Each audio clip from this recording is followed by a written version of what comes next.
Morning everyone, Thursday Thoughts. This week I've got a special guest, Matt Linnett, who's my coach, advisor, mentor, whatever you want to call it. So Matt, we're going to quickly talk today about risk appetite. So when I say risk appetite to you, what does that even mean other than make you want to roll your eyes straight away? Risk appetite. Well, I guess appetite is to what extent you find something palatable, eh? Yeah, I think that's a great way. And risk, well, risk is an interesting word.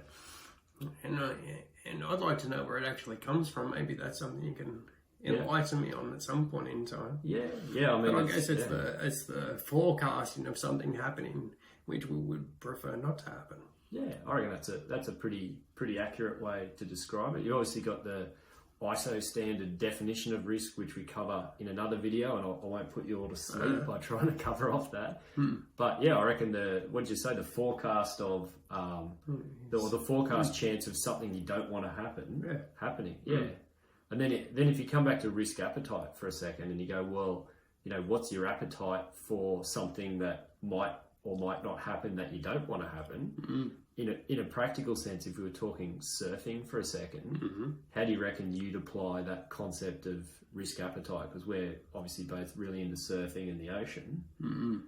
I think it's a field where you're always testing out your appetite for risk. Absolutely, yeah. You have a look at the surf and you try to assess whether it's beyond your capabilities or within your capabilities, and what's the risk. So, for example, before I had kids, I think my willingness to take on conditions which would really test my capabilities was higher than it is now. Yeah. So because, for example, if I didn't make it back to shore, there's a lot more riding on it now, such as, kids growing up without a father. Yeah. So my appetite for risk has changed in relationship to surfing based on the changing responsibilities I have in my own life. Yeah, I reckon that's true, and I think the same can happen with organisations. That sometimes there's a great risk appetite or a great appetite for risk taking, and coming off the back of